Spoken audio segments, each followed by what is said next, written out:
Hoy vengo a hablaros del caso de Marilyn Monroe. Y es que Marilyn fue una actriz norteamericana que durante los años 50 y principios de los 60 fue un símbolo de la revolución sexual. Conocida como la rubia explosiva, a día de hoy sigue siendo uno de los iconos más relevantes de la cultura pop. Su vida tuvo muchísimos altibajos y su prematura muerte en el año 1962 trajo consigo una oleada de escepticismo entre sus fans, que a día de hoy aún perdura, convirtiéndose así en una de las incógnitas más discutidas del último siglo. Así que si queréis enteraros de este caso, quedaos a ver este vídeo. Pero antes de empezar, si os gusta este tipo de contenido de casos de crímenes reales, os invito a que os suscribáis aquí abajito, ya que le deis a la campanita en la opción de todas para que YouTube siempre os notifique cuando subo vídeo. Ahora sí, vamos con el vídeo. Norma Jean Mortenson, el cual es el verdadero nombre de Marilyn Monroe, nació el 1 de junio de 1926 en el hospital de Los Ángeles County, en Los Ángeles, California. Su madre, Gladys Pearl Baker, provenía de una familia de clase baja que había emigrado desde Piedras Negras, Nuevo México, a California, a principios del siglo XX. Gladys se había casado con 15 años con John Newton Baker, con el cual tuvo dos hijos, Robert y Bernice. Tras 9 años de un matrimonio abusivo, Gladys decidió separarse de John y pedir la custodia de sus dos hijos en 1923. A pesar de que fue a ella a quien le dieron la custodia de Robert y de Bernice,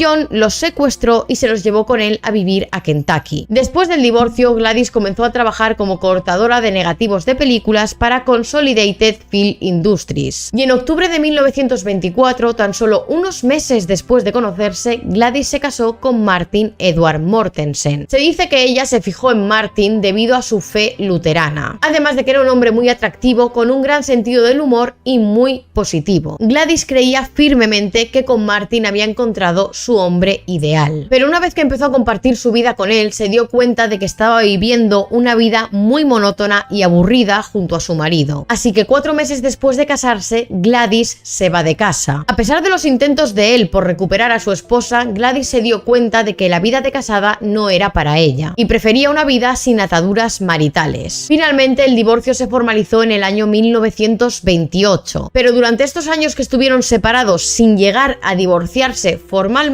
Gladys tuvo algunas aventuras con otros hombres, y de una de esas aventuras nace Marilyn Monroe. Y es que antes de que Gladys se divorciara oficialmente de Martin, nace su hija Norma Jean en el año 1926. Hasta el año 2022 se creía que Martin era el verdadero padre de Marilyn Monroe, ya que en su certificado de nacimiento consta como padre un hombre llamado Edward Mortenson, nombre que era bastante parecido al marido de Gladys. Pero gracias a una prueba de ADN realizada este mismo año, en 2022, se comprobó que no, que el padre de Marilyn Monroe era otro hombre distinto, y se trataría de Charles Stanley Gifford, un compañero de trabajo de Gladys, con el que tuvo una aventura en el año 1925. A los pocos meses de nacer Marilyn, Della Monroe convence a Gladys de que deje a su hija al cuidado de unos vecinos suyos, la familia Bollender, que estaba formada por Albert y Aida, y ellos aceptaron quedarse con la pequeña para cuidarla mientras su madre iba al trabajo. Los Bollender vivían en una pequeña casa rural en Hawthorne, al sureste de Los Ángeles. Y durante 6 meses Gladys también viviría allí, hasta que finalmente tuvo que volverse de vuelta a la ciudad por trabajo. Y a pesar de que Marilyn vivía con los Bollender, Gladys la visitaba todos los fines de semana. En el año 1927, Della Monroe, quien era la abuela de Marilyn Monroe, había vuelto de un viaje a la India. Había viajado hasta allí para estar con su marido y había vuelto enferma de malaria. Y tras varias semanas recuperándose, decidió que ya estaba lo suficientemente bien como para poder visitar a su nieta. Della se coló en la casa de los Bollender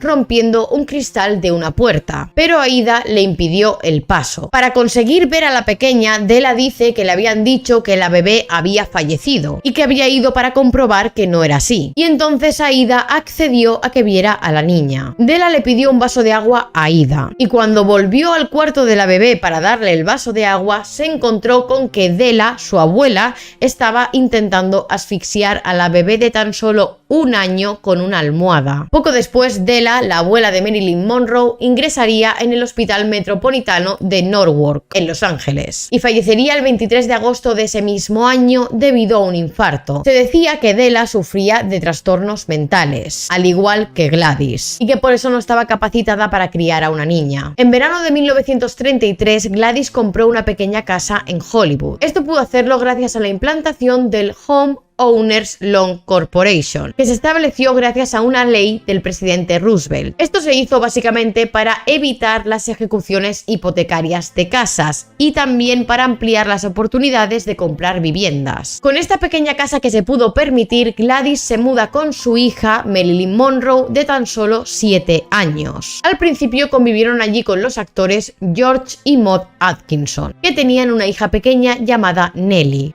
A los pocos meses de empezar esta nueva vida, en octubre de 1933, Gladys se enteraría de que su abuelo Clifford Hogan se había suicidado, y a partir de este momento los problemas mentales de Gladys fueron a peor. En enero de 1934, Gladys sufrió una crisis nerviosa e ingresa en la residencia de Santa Mónica, en Los Ángeles, y tras varios meses ingresada le diagnostican esquizofrenia paranoide, y es ingresada forzosamente en el Hospital Metropolitano de Norwalk, donde Della, su madre, había ingresado años atrás antes de fallecer. La pequeña Marilyn queda entonces bajo la tutela del Estado, mientras su madre pasó el resto de su vida entrando y saliendo de diferentes hospitales y sin tener apenas contacto con ella. El 13 de septiembre del año 1935, Grace McKee, una amiga de Gladys, ingresa a Marilyn en el orfanato de Los Ángeles Orphan Society Home y además empieza a gestionar los bienes de Gladys, ya que ella había sido declarada formalmente como incapaz para gestionar sus propios asuntos. Durante este tiempo, Marilyn sintió que la habían abandonado y empezó a desarrollar tartamudez y a volverse cada vez una chica más retraída. El 26 de febrero de 1936, por parte del personal de dicho orfanato, se convenció a Grace, la amiga de la madre, a que solicitara formalmente tener bajo su custodia a Marilyn Monroe. Esto lo hicieron porque veían que lo mejor para la niña era vivir dentro de un núcleo familiar. Y más de un año después, en primavera del año 1937, finalmente Grace se convierte en la tutora legal de Marilyn. Durante todo el tiempo que su madre estuvo ingresada en Santa Mónica y antes de irse a vivir formalmente con Grace, Marilyn estuvo con los Atkinson, con quienes vivía con su madre antes de su ingreso hospitalario. Se rumorea que pudo llegar a sufrir abusos por parte de George. Pero una vez que Grace ya por fin cogió su custodia, Marilyn también sufrió abusos por parte de Erwin Goddard, el marido de Grace. Con 11 años y a los pocos meses de empezar a vivir con Grace y Erwin, decide mudarse durante cortos periodos de tiempo con amigos y familiares de Grace. Marilyn en entrevistas ha hablado de cómo decidió ser actriz y destaca que principalmente lo decidió durante su infancia, que fue cuando descubrió que le gustaba actuar y que quería dedicarse a eso. En esas entrevistas dijo lo siguiente: no me gustaba el mundo que me rodeaba porque era un poco lúgubre.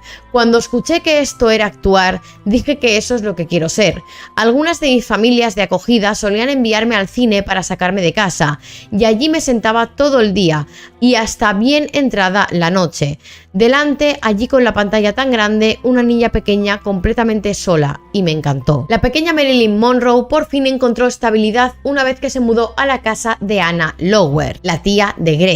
Y esto fue en septiembre de 1938. Allí asistiría al Instituto Emerson e iba semanalmente a las misas de la ciencia cristiana con Lower, que era la religión que ésta profesaba. Debido a la delicada salud de Anna, en el año 1941, Marilyn tuvo que volver a casa con Grace. Así que tuvo que cambiarse del Instituto Emerson al Instituto Van Nuys. En el año 1942, a Erwin Goddard le destinaron a West Virginia, y las leyes de protección de los menores del estado de California prohibían a los Goddard que se llevaran a Marilyn a otro estado, por lo que ahora la joven adolescente se enfrentaba de nuevo a tener que volver al orfanato. Queriendo evitar a toda costa esta situación de tener que volver a estar en este tipo de instituciones, Marilyn Monroe decide casarse con su vecino, James Doherty, un joven de 21 años que trabajaba en una fábrica. Y es que ellos llevaban siendo novios desde diciembre de 1941 y se casaron el 19 de junio de 1942, poco después de que la joven cumpliera 16 años de edad, que es la edad en la que legalmente puedes casarte en el estado de California. Una vez ya casada, dejó la escuela y se dedicó por completo a ser ama de casa. Y se mudaron a su propio apartamento. Aunque durante estos meses Marilyn se empezó a dar cuenta de que su vida con James le estaba pareciendo aburrida y que su matrimonio estaba siendo muy monótono, algo parecido a lo que le pasó a su madre con su segundo marido. En el año 1943, James se alista a la Marina Mercante y le destinan a la isla de Catalina, donde el matrimonio se asienta. Pero en abril de 1944, James es destinado en el Pacífico, donde pasaría 2 años, y allí Marilyn Monroe ya no le acompaña y se vuelve a California a vivir con los padres de James. Allí empezó a trabajar en la compañía Radio Plane, fabricando municiones para la guerra. Y a finales de ese mismo año, 1944, Marilyn conoció a David Cronenberg, un fotógrafo que había sido enviado por la primera unidad cinematográfica de las Fuerzas Aéreas de los Estados Unidos, y había sido enviado para hacerles fotos a mujeres trabajadoras y así levantar la moral de las tropas. A pesar de que no usaron ninguna de sus fotos, esa sesión hizo que Marilyn dejara la fábrica en enero del año 1945 y empezó a modelar para David Cronenberg y para otros amigos fotógrafos de él. Con esto desafió a su propio marido, que seguía destinado en el Pacífico. Finalmente, Marilyn Monroe se mudó de casa de sus suegros y firmó un contrato con la agencia de modelos Blue Book en agosto de 1945, y es en este momento donde la carrera de Marilyn Monroe comienza. Desde la agencia de modelos encasillaron a la joven dentro del modelaje pin-up en lugar del modelaje de alta costura, por lo que empezó a salir con mucha frecuencia en anuncios y revistas dirigidas a los hombres. Y la llegada al mundo de Marilyn Monroe al modelaje pin-up coincidió con el auge de este movimiento. A pesar de que Marilyn fue fotografiada con su pelo natural en varias ocasiones, ella decidió alisárselo y teñírselo de rubio, pues así podía tener más oportunidades laborales y verse más atractiva. La dueña de la agencia para la que trabajaba dijo que Marilyn se había convertido en poco tiempo en la modelo más ambiciosa y trabajadora que tenía. Y es que a principios del año 1946 la joven ya había aparecido en la portada de 33 revistas. Pero durante esta época todavía no se le conocía como Marilyn Monroe, sino como Jean Norman. A través de su agencia de modelos, Marilyn firma un contrato con una agencia de interpretación en junio de 1946. Y ahí fue donde empezó su camino como actriz, que era lo que ella anhelaba desde pequeña. Tuvo una entrevista en Paramount Pictures, que aunque fue bastante mal, hizo que un ejecutivo de 20th Century Fox, Ben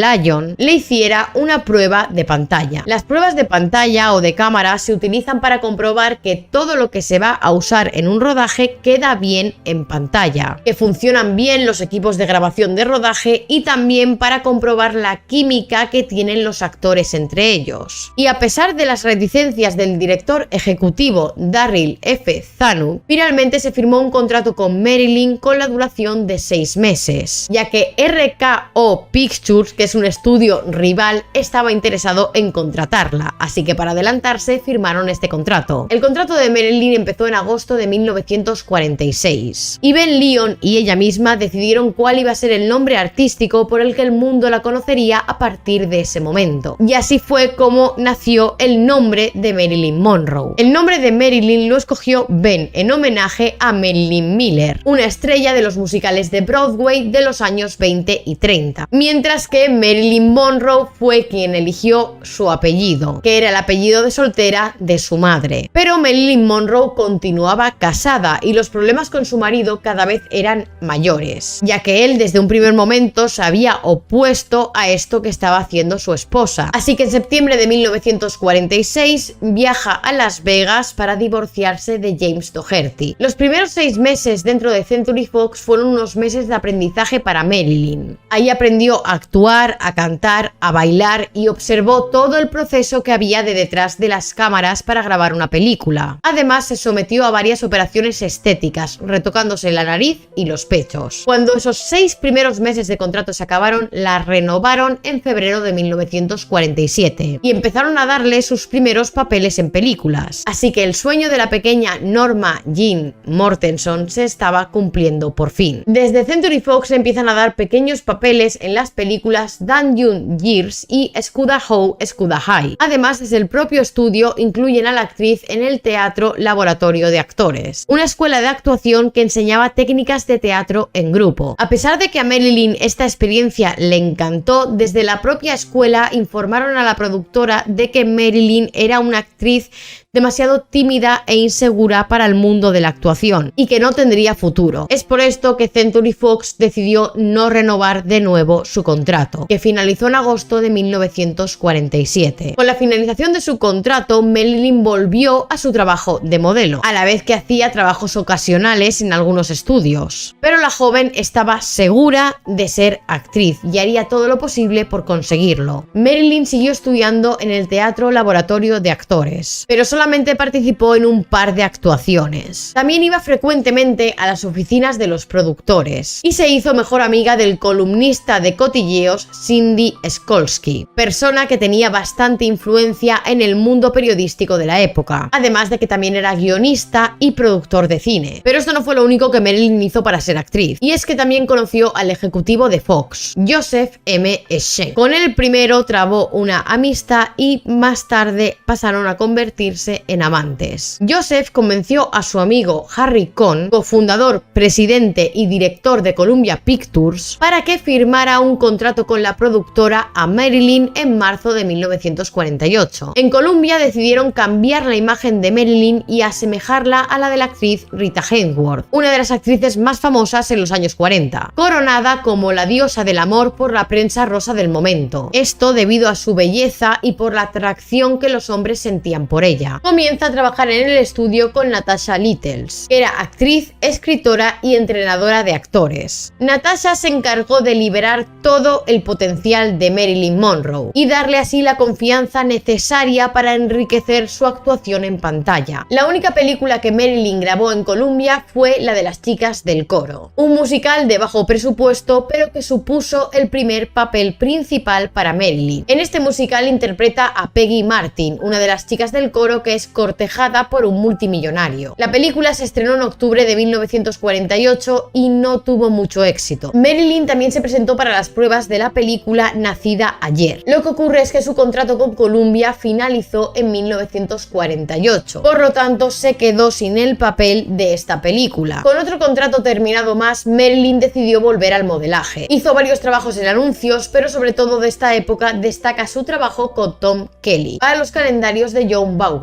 Estas fotografías eran desnudos artísticos que Marilyn hacía bajo el seudónimo de Mona Monroe. En otras ocasiones, Marilyn ya había hecho este tipo de posados y se sentía bastante cómoda con esta fotografía. Poco antes de abandonar Columbia, Marilyn conoció a Johnny High, el vicepresidente de la agencia William Morris, una agencia de talentos que en el siglo XX tenía entre sus representados a los mayores artistas del entretenimiento, músicos y actores. Marilyn no solo se volvió la protegida de Johnny, sino también su amante. Gracias a Johnny Hyde, Marilyn obtuvo varios papeles pequeños en algunas películas. Entre todas estas películas destacan dos que fueron muy aclamadas por la crítica: Eva al desnudo y La jungla de asfalto. Eva al desnudo recibió 14 nominaciones a los premios Oscar, consiguiendo llevarse 6 estatuillas. En esta película, Marilyn interpretaba a Miss Claudia Caswell, una joven actriz. Por otra parte, La jungla de asfalto es considerado uno de los clásicos del cine negro y fue candidata a 4 premios Oscar. Esta película trata sobre el atraco a una joyería y Marilyn en esta ocasión interpreta a Angela Finlay, la amante de uno de los atracadores. Fue esta última película, La jungla de asfalto, la que hizo que recibiera una mención por su personaje en la prensa. Tras la consolidación de la carrera de Marilyn con estas dos películas, Johnny Hyde negoció en diciembre de 1950 un contrato de 7 años con Century Fox para Marilyn Monroe, en cuyos términos aparecían recogidos que la productora productora podía decidir no renovar el contrato de la actriz cada año antes de que vencieran esos 7 años. Y días después de la firma, Johnny Hyde murió de un ataque al corazón, lo que dejó a Marilyn devastada. Había perdido a su protector y amante. Durante el año 1951, Marilyn participó en 3 comedias de Fox, que tuvieron un éxito un poco más moderado que sus 2 anteriores películas. Estas fueron As Long As You Feel, Loveness y Let's Make It Legal. Aunque estas películas no tuvieron el mismo impacto que Eva al desnudo o que La jungla de asfalto, las críticas alabaron los papeles de Marilyn, aunque eran papeles secundarios. Doran Spoto comentó que en las 3 películas se presentaba a Marilyn como un adorno sexy, y otros críticos como Ezra Goodman dijeron que era una de las actrices más brillantes y prometedoras. Marilyn siguió perfeccionando sus interpretaciones, y para ello decidió apuntarse a clases nocturnas de arte y literatura en la Universidad de California. La popularidad de Marilyn Monroe en este momento estaba en pleno auge. Recibía miles de cartas de admiradores todas las semanas, y el periódico del ejército Barras y Estrellas la nombró Miss Cheesecake en 1951. Este título lo otorgaban a la pin-up que más gustaba al ejército ese año. Y en febrero del año siguiente, 1952, la Asociación de la Prensa Extranjera de Hollywood la nombró mejor personalidad de taquilla joven, afirmando así que la carrera de la joven actriz había despegado y estaba empezando a triunfar. Durante estos años, Marilyn tuvo numerosas relaciones, entre ellos varios directores de cine y actores. Pero a principios de año de 1952, Marilyn empezó un romance con un jugador de béisbol llamado Joe DiMaggio, que era una de las personalidades deportivas más importantes de aquella época. Y este romance sí que fue bastante seguido y comentado por la sociedad. A los pocos meses de empezar su relación con el jugador de béisbol, Marilyn se vio envuelta en una polémica. Y esto es debido a que salió a la luz uno de los calendarios para los que había posado desnuda en 1949, antes de hacerse famosa. Por consejo de Century Fox, Marilyn admitió que se había tomado esas fotos hacía años, porque estaba arruinada. Esta estrategia hizo que la audiencia simpatizara con ella y vieran aún más las películas en las que ella aparecía, y esto hacía que también Marilyn cobrara más por esas películas. Para aprovechar ese efecto que estaba teniendo Marilyn en taquilla, Century Fox decidió estrenar otras 3 películas en las que salía la actriz: Encuentro en la noche, Don't Bother to Knock y We Are Not Married. Y en estas 3 películas Marilyn tenía un papel más protagonista que en las anteriores, aunque todavía no sería su momento de protagonizar completamente una película. Pero a pesar de que cada vez tenía papeles más importantes y que la propia crítica alababa su actuación, aún así Marilyn continuaba siendo vista como un símbolo sexual. En 1952 también se estrenaron otras 2 películas. La primera sería Me siento rejuvenecer, en la cual Marilyn interpretaba el papel de una secretaria tonta, rubia e infantil. La otra película fue O. Henry's Full House, en la que interpretaba a una trabajadora sexual. En lugar de intentar desligarse de esta imagen que se tenía de ella como símbolo sexual,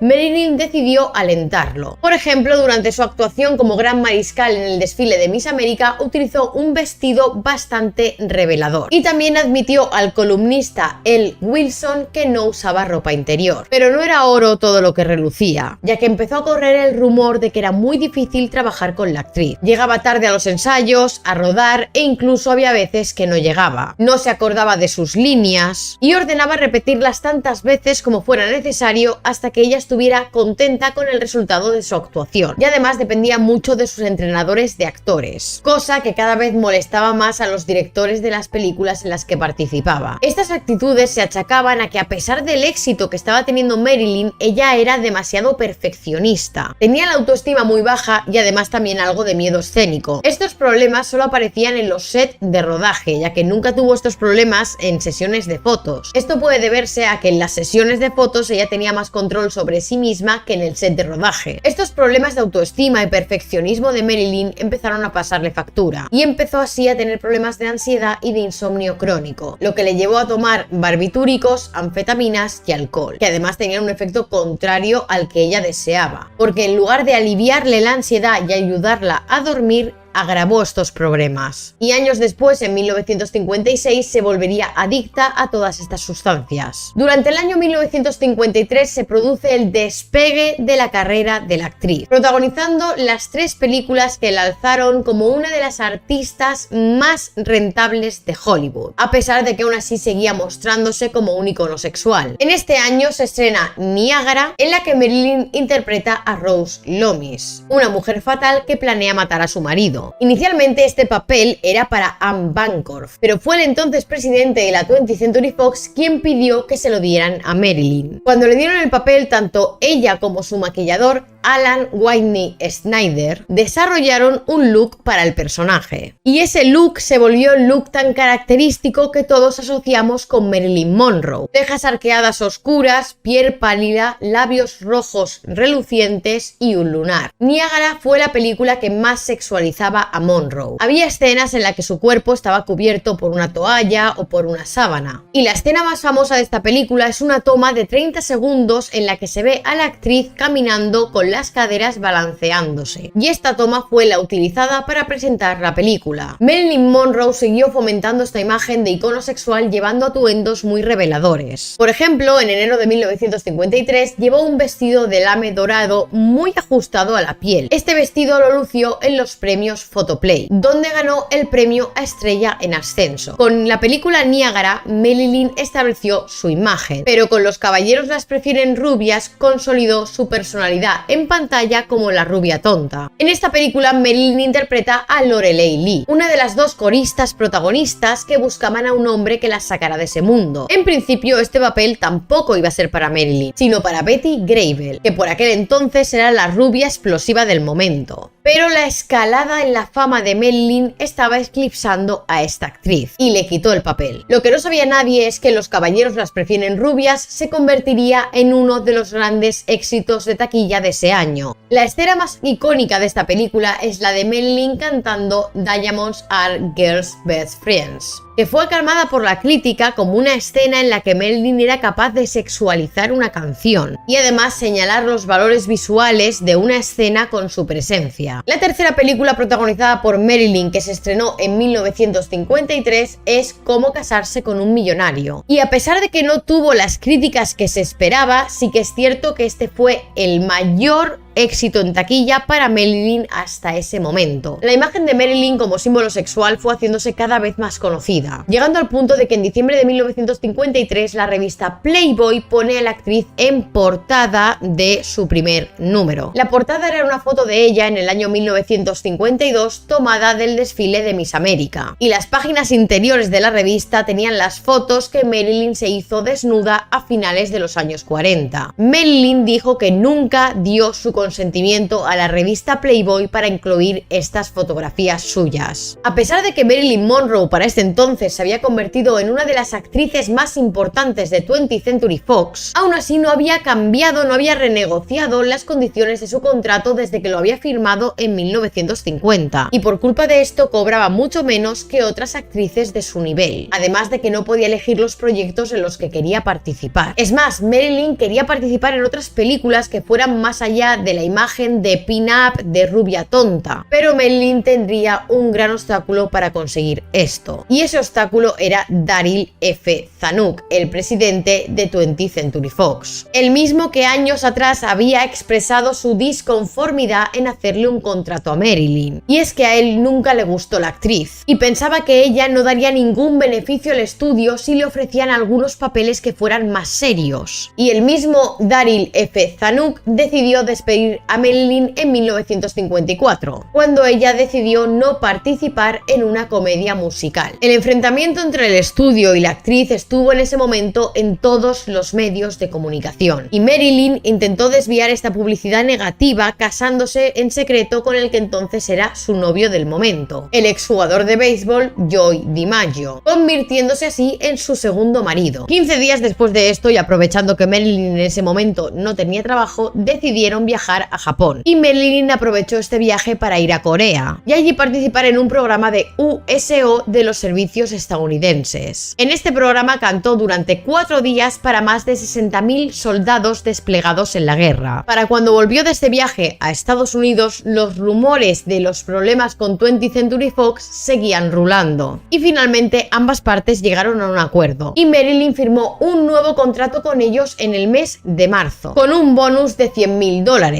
y la promesa de un papel protagonista en la adaptación del musical The 7 Year Itch. En septiembre de 1954 empezaron los rodajes de la película The 7 Year Itch, en la que Marilyn interpretaba a la chica, una mujer que se convierte en la fantasía sexual de su vecino, el cual era el protagonista de la película. Para causar más impacto en la sociedad decidieron sacar la película fuera del estudio y rodar varias escenas a pie de calle, entre ellas la famosa escena en la que Marilyn lleva un vestido blanco y se queda atrapada en una de las rejillas del metro de Manhattan. Con este acto de marketing y publicidad, la película se convirtió en un éxito rotundo. Además, esta película supuso un antes y un después para Marilyn, que se abrió paso internacionalmente y decidió también acabar con su matrimonio tan solo unos meses después de haberse casado. Públicamente y de cara a la galería, el matrimonio parecía ir bien, pero Joe era una persona bastante celosa y controladora, e incluso llegó a abusar físicamente de Marilyn en varias ocasiones. La pelea que hizo que Marilyn decidiera finalmente separarse de Joe tuvo lugar durante el rodaje de esta escena de la rejilla del metro, y es que Joe estaba en el rodaje que estaba teniendo lugar a pie de calle, y tras grabar la escena discutió con su mujer, y un mes después de esta discusión Marilyn firmó los papeles del divorcio, como os decía, tan solo 9 meses después de casarse. Pero Joe no desaparecería de la vida de Marilyn como sí que había hecho su primer marido. Una vez que terminó el rodaje de esta película, Marilyn decidió mudarse a la costa este de Estados Unidos, y se mudó junto con el fotógrafo Milton Greene, con quien fundó su propia compañía, Producciones Marilyn Monroe. Y es que ella ya estaba cansada de los antiguos roles de género, así que rompió su contrato con 20th Century Fox, alegando, entre otras cosas, que no se le había pagado ese bonus de $100.000 que le habían prometido. Y esto hizo que se empezara una batalla legal entre Marilyn y la 20th Century Fox que duraría un año. Durante este año, Marilyn seguía viéndose con su exmarido Joe a pesar de que estaban divorciados. Y también salió con el actor Marlon Brando. Pero en octubre de ese mismo año, 1955,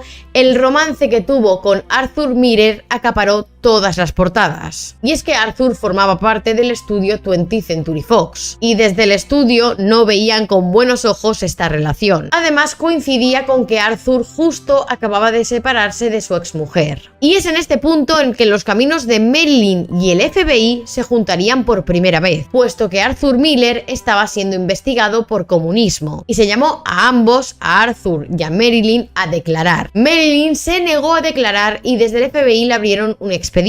A finales de 1955 finalmente se resuelve el conflicto legal entre 20th Century Fox y Marilyn Monroe, y ambas partes llegaron a un acuerdo. Marilyn firmaría con ellos un nuevo contrato de 7 años, en el que el estudio le pagaría a la actriz $400.000 por 4 películas, y además le daba derecho a elegir ella los proyectos en los que participaría y el equipo con el que quería contar. Además, Marilyn podría hacer una película con su propia compañía después de haber hecho una con ellos. Durante todo este año de batalla legal, la prensa había estado en contra de Marilyn. Sin embargo, ahora, después de su victoria, todo eran alabanzas por lo bien que había hecho su estrategia judicial. Pero aún así, ahora tenían otro motivo distinto por el que atacarla, y era por su relación con Arthur Miller. Finalmente, en marzo de 1956, Marilyn vuelve a los sets de rodaje para rodar la película Nunca Fui Santa, y el estreno de la película fue todo un éxito, alabando a la actriz, quien según muchos había demostrado que por fin era una buena actriz, e incluso recibió una nominación a los Globos de Oro por su papel. El 29 de junio de 1956, finalmente, Marilyn y Arthur se casan. Lo hacen primero por lo civil y 2 días más tarde mediante una ceremonia judía, por lo que Marilyn tuvo que convertirse al judaísmo. Pero tras el enlace, la prensa todavía seguía metiéndose con el matrimonio. Tras el estreno de la película Nunca Nunca fui santa, Marilyn se embarca en la primera película producida por su propia compañía, El príncipe y la corista, protagonizada también por ella misma y por Laurence Olivier, quien también iba a dirigir la película. Pero ambos actores chocaban mucho y tuvieron varios problemas en el set de rodaje. Además, durante la grabación de esta película, Marilyn se volvió más dependiente de los barbitúricos y del alcohol. Esto debido a todo el estrés y las dificultades que estaban pasando en el set de rodaje. Donald Spoto, quien conocía a la actriz desde hacía años, comentó que durante el rodaje de esta película Marilyn tuvo un aborto espontáneo. Y es que ella sufría de endometriosis, un problema en el útero que hace difícil que los embarazos lleguen a término. Y este aborto se sumó a todos los problemas que ella ya estaba teniendo. A pesar de todo esto, la película consiguió cumplir los plazos y se estrenó en junio de 1957. Tras el rodaje en Inglaterra de esta película, Marilyn decide tomarse 1 año y medio de descanso y así centrarse en su matrimonio y formar una familia. A mediados de 1957, la actriz tiene un embarazo ectópico y al año siguiente sufrió otro aborto. Su estado mental estaba deteriorándose cada vez más y sus adicciones la llevaron a ingresar brevemente en el hospital por una sobredosis de barbitúricos. Los problemas entre ella y Green, su socio en la productora, seguían existiendo, por lo que ella decidió comprarle su parte de la compañía y ser socia única. Finalmente, Marilyn regresa a los sets de rodaje para grabar la película con faldas y a lo loco, animada en parte por su propio marido y por la promesa de que le darían un 10% de las ganancias además de su sueldo. Y en julio de 1958, con esta película, Marilyn volvió a tomar el papel de una rubia tonta, personaje del que ella había intentado huir. Y es que la producción de esta película fue extremadamente complicada, debido a la cantidad de tomas que tuvieron que grabar hasta que Marilyn estuvo contenta con el resultado o bien porque se olvidaba de las líneas. Pero a pesar de todo esto, la película fue un éxito en taquilla y Marilyn Monroe fue nominada al Globo de Oro como mejor actriz. Tras esta película, Marilyn tomó otro descanso hasta finales de 1959.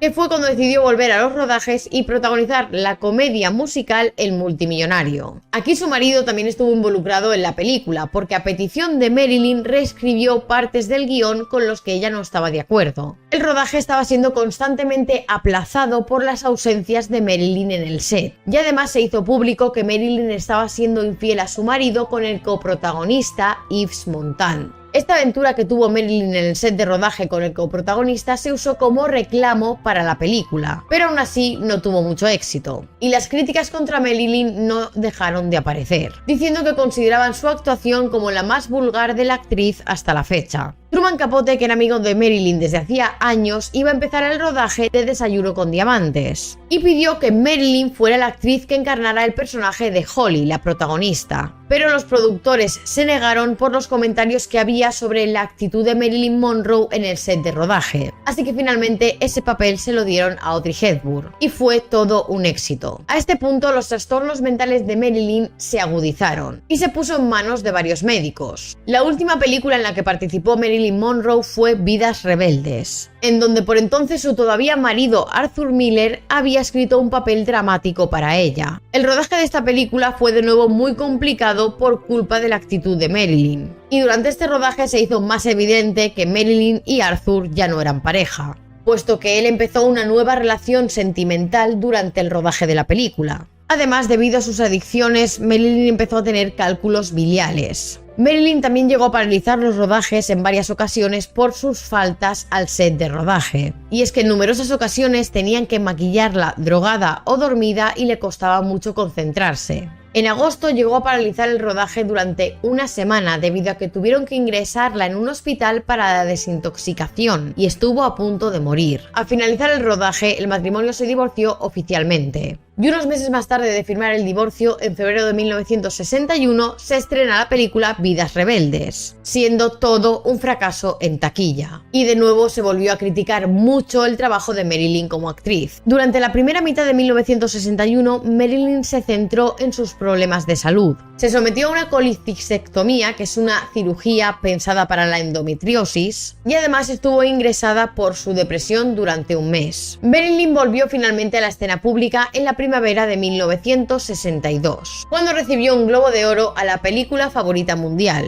y empezó el rodaje de la que habría sido su siguiente película, Alguien tiene que ceder. El rodaje estaba destinado al fracaso desde un principio, y es que días antes de empezar a grabar, a Marilyn le diagnosticaron sinusitis. Y a pesar de que el médico lo desaconsejó completamente, el rodaje continuó según lo previsto. Varios doctores afirman que era el propio estudio el que presionaba a Marilyn a ir a trabajar estando enferma durante 6 semanas.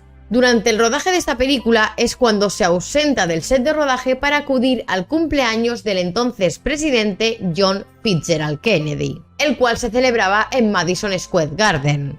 Cuando presentaron a la actriz en el escenario, se refirieron a ella como Late Marilyn, ya que había llegado tarde y la estaban llamando para que se subiera al escenario. Allí le canta el cumpleaños feliz al presidente enfundada en un vestido beige cubierto de diamantes, que al ser del mismo tono que su piel le hacía parecer como si estuviera desnuda. Ese vestido se volvería uno de los más icónicos de la actriz y uno de los más importantes de la historia de la moda. Este viaje que ella hizo a Nueva York, no acudiendo al set de rodaje para cantarle el cumpleaños feliz al presidente John Fitzgerald Kennedy, cabreó mucho a los productores de la película. Pero ¿por qué la actriz acudió a cantarle cumpleaños feliz al presidente si aparentemente no se conocían? Pues resulta que John Fitzgerald Kennedy pidió expresamente contar con la presencia de la actriz en su cumpleaños. Y esta aparición dio mucho que hablar. Y es que Marilyn le cantó la canción al presidente de una manera muy sensual y provocativa, lo que hizo que muchos pensaran que ellos dos habían tenido o tenían en ese momento una aventura. Pero ¿por qué pensaba esto la sociedad? Ambos eran dos personas muy influyentes y atractivas.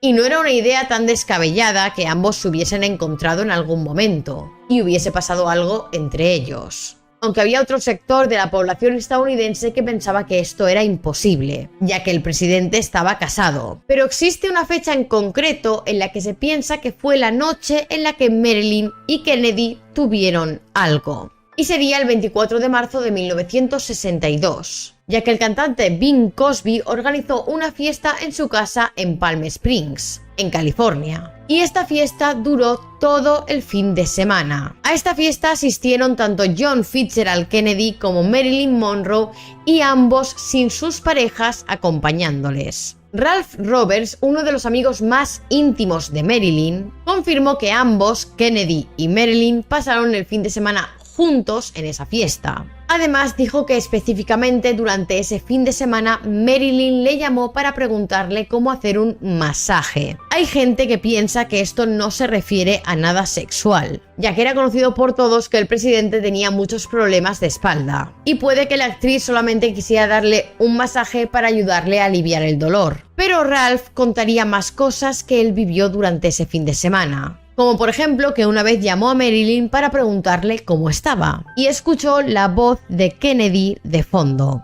Y que en otra de las llamadas que dice que realizó, el propio Ralph habló con el presidente. Además, Marilyn y el presidente coincidieron en más ocasiones, y lo único que hizo esto fue avivar los rumores que ya existían, y que posiblemente no fuera solo cosa de una vez. Pero amigos de Marilyn confirmaron que la aventura entre ellos fue algo esporádico en una sola ocasión, ya que según dicen, Marilyn se cansó del presidente y ya no estaba interesada en él. Pero otras teorías confirman que esa es la imagen que Marilyn quería dar al mundo, y que en realidad ella estaba más encaprichada por el presidente de lo que quería hacer ver. Marilyn le regaló un Rolex a Kennedy por su cumpleaños, con la siguiente inscripción: Jack, con amor como siempre, Marilyn, 29 de mayo de 1962. Cuando el presidente vio este reloj, no quería verlo, y ordenó que se deshicieran de él. Esta actitud hizo pensar a todo el mundo que en realidad quien no quería nada con la actriz era él, y no al revés como contaba Marilyn y sus amigos más cercanos,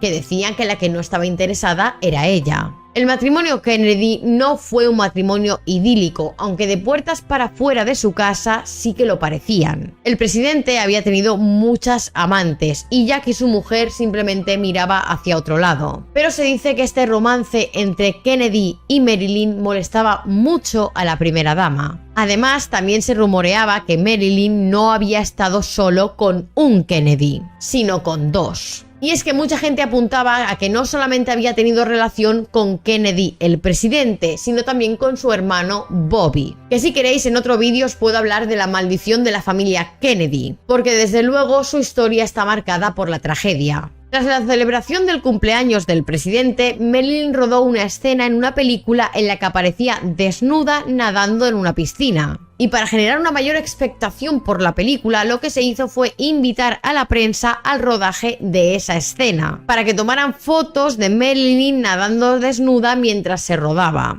Marilyn seguía ausentándose del rodaje en numerosas ocasiones y durante varios días. Y esto finalmente hartó a la productora. Y finalmente decidieron despedir a Marilyn. Desde la productora buscaron una actriz para que la sustituyera, pero su coprotagonista en la película, Dean Martin, se negaba a trabajar con cualquier otra chica que no fuera Marilyn Monroe. Así que acabaron despidiéndolo a él también y la película se acabó cancelando. Cuando esto salió a la luz, la productora alegó que todo esto había sido culpa de Marilyn Monroe. Y empezaron a hablar mal de ella, a hablar de sus problemas en los rodajes y a decir que estaba mentalmente perturbada. Finalmente 20th Century Fox, la productora, se arrepintió de haber tratado así a la actriz y volvieron a proponerle retomar esta película que en principio había sido cancelada, además de un papel protagonista en la comedia What a Day to Go, la cual serviría para realzar su imagen pública y limpiarla. Todos estaban dispuestos a darle una nueva oportunidad a la bomba rubia, pero todo cambiaría el 4 de agosto de 1962.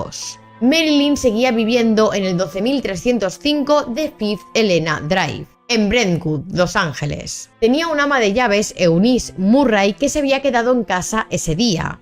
El ama de llaves se levantó a las 3 de la mañana porque tuvo el presentimiento de que algo estaba pasando. Vio luz encendida en la habitación de Marilyn, pero al llamarla no obtuvo respuesta, ni tampoco pudo abrir la puerta. Acto seguido llamó al psiquiatra de la actriz, que acudió a la casa de inmediato. El psiquiatra entró a la casa a través de la ventana de la habitación de Marilyn y se encontró a su paciente muerta sobre la cama. El médico personal de Marilyn acudió a las 3:50 de la mañana y la declaró oficialmente muerta. Y aproximadamente una media hora más tarde, a las 4:25 de la madrugada, se notificó lo sucedido a la policía de Los Ángeles. El informe toxicológico recogió que la actriz había fallecido entre las 8:30 y las 10:30 de la tarde de ese mismo día 4, y que la causa de la muerte había sido intoxicación aguda de barbitúricos. Se encontró en su sangre 8 miligramos por cada 100 mililitros de hidrato de coral y 4,5 miligramos por cada 100 mililitros de pentobarbital, además de 13 miligramos por cada 1000 mililitros de pentobarbital en el hígado. Debido a estas grandes cantidades, que superan con creces la dosis letal para una persona, se descartó totalmente la posibilidad de que la actriz hubiera tenido una sobredosis accidental. A pesar de la sobredosis, no había ninguna pastilla en su estómago, ni ninguna prueba que indicara que la actriz había ingerido las pastillas de forma oral o inyectada. Además, su cuerpo estaba perfectamente colocado sobre la cama, hecho que no cuadraba para nada con que hubiera tenido una sobredosis. Cuando la policía llegó al apartamento de Marilyn, el jefe de policía del departamento de Los Ángeles notó que tanto los dos médicos como el ama de llaves estaban muy nerviosos, además de que habían tardado mucho en llamar a las autoridades para notificar lo sucedido. La escena parecía alterada. Habían movido el cuerpo y habían cambiado las sábanas. Clemons, el jefe de policía, descubrió que cuando llegaron, el ama de llaves estaba lavando la ropa, lo cual le inquietó muchísimo. Al igual que le sorprendió que no hubiese en la habitación ni una jarra ni un vaso de agua con el que Marilyn podría haber tomado las pastillas. Pero más adelante, cuando llegaron más policías y forenses, mágicamente apareció un vaso de agua en la escena. Para resolver este misterioso caso se pidió ayuda del equipo especial de prevención de suicidios de Los Ángeles, los cuales eran expertos en este tipo de casos y podrían decir con más claridad si efectivamente Marilyn se habría quitado la vida o no. Los médicos de Marilyn declararon que la actriz era propensa a sufrir depresiones y bruscos cambios de humor. Y también dijeron que no era la primera vez que había tenido una sobredosis en el pasado, y que había muchas probabilidades de que éstas hubieran sido intencionadas.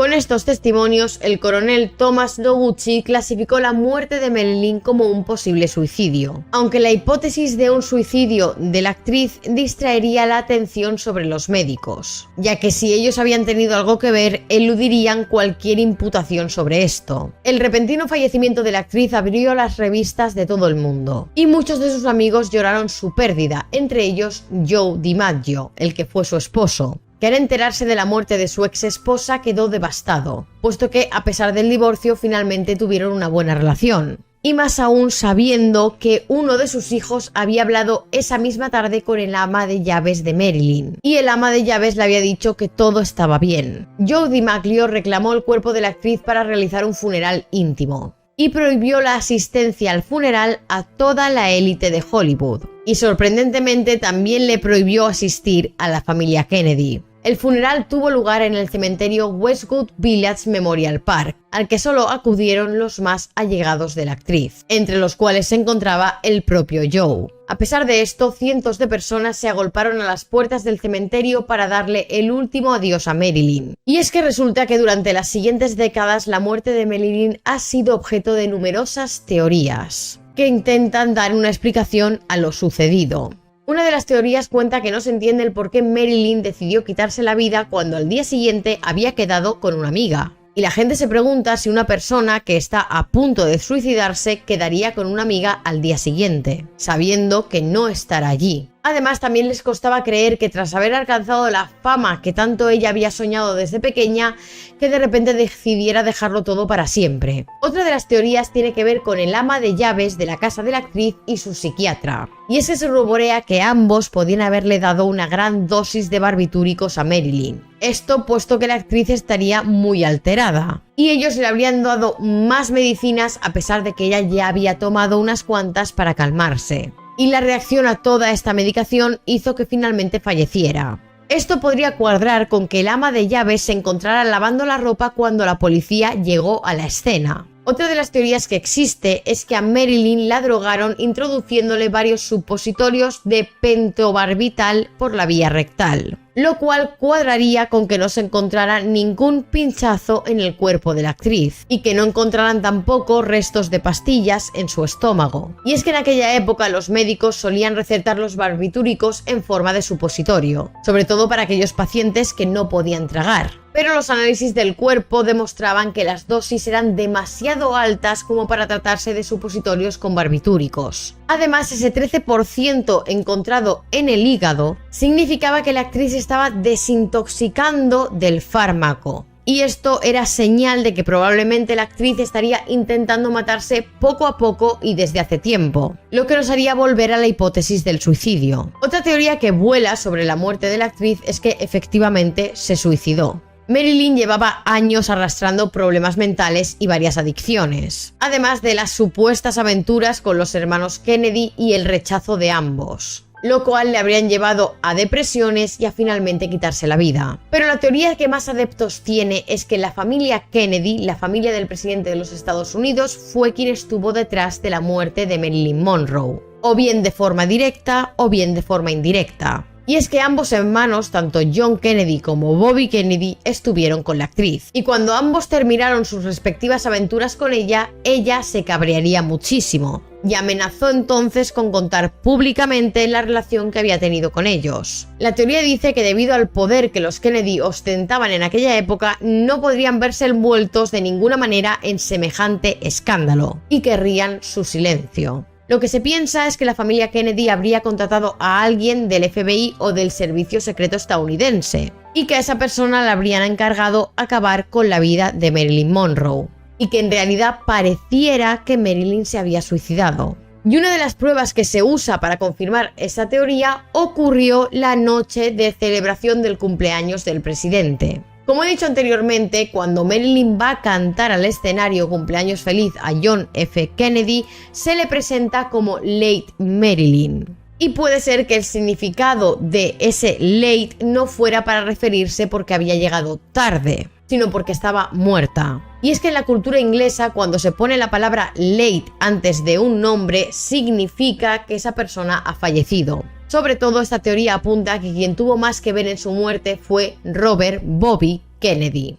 el hermano del presidente, cuya carrera política estaba empezando en ese momento. Se sospecha que Marilyn, debido a sus romances con ambos hermanos, había recopilado mucha información sobre ellos. Y no es descabellado pensar que tras el final de estas dos relaciones, tanto la que Marilyn tuvo con John F. Kennedy como la que tuvo con Bobby, su hermano, pues posiblemente Marilyn quisiera hablar públicamente de sus aventuras y de algún que otro secreto de la familia Kennedy. Así que lo que se dice es que Robert estaba preocupado por lo que la actriz pudiera contar sobre su familia. También relacionado con los Kennedy, se piensa que fue la CIA quien pudo matar a Marilyn. Esto lo habrían hecho para manchar la propia imagen de la familia Kennedy y así vengarse de lo que pasó en la Bahía de los Cochinos. Según esta teoría, la CIA mató a la actriz para manchar la reputación de John Fitzgerald Kennedy y de su hermano Robert. ¿Por qué? Pues porque la población los señalaría como los posibles causantes de su fallecimiento.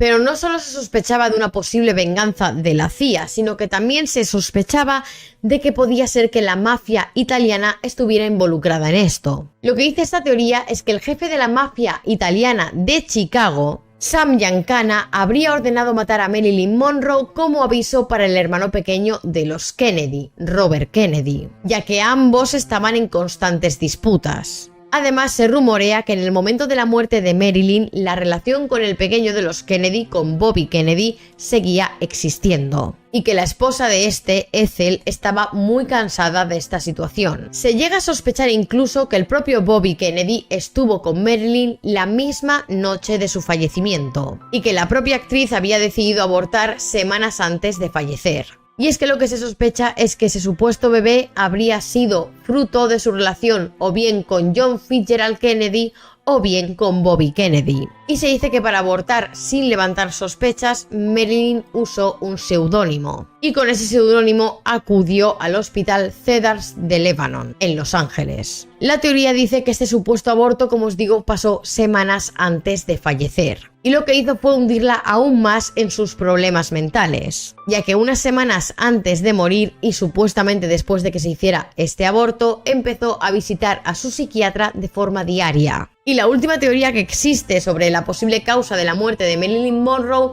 tiene que ver con extraterrestres. Y en esa loca teoría también se culpa a los servicios secretos estadounidenses de su asesinato. Pero esta vez lo que se dice es que los servicios secretos acabaron con su vida porque ella tenía información que confirmaría la existencia de vida alienígena. Desde luego, en el descubrimiento del cadáver hemos visto que hay cosas que no acaban de cuadrar. No se encuentran pastillas dentro de su estómago, tampoco hay signos de que se hubiera inyectado los barbitúricos. Además, cuando llega la policía, la ama de llaves está lavando la ropa, han cambiado las sábanas, han movido el cuerpo, han totalmente manipulado la escena del crimen. Desde luego que hay cosas que no cuadran y que pintan muy mal. Lo que sí que creo que tengo claro es que la teoría de los extraterrestres no es la real. Pero si alguna de las otras teorías puede ser cierta, lo desconozco, pero desde luego hay alguna que cuadra bastante bien. Sobre todo teniendo en cuenta de que, como os digo, hay cosas muy extrañas. Bueno chicos, hasta aquí el vídeo de hoy. Espero que os haya gustado. Si es así, no olvidéis dejarme un like y suscribiros aquí abajito. Y decirme en comentarios cuál queréis que sea el próximo caso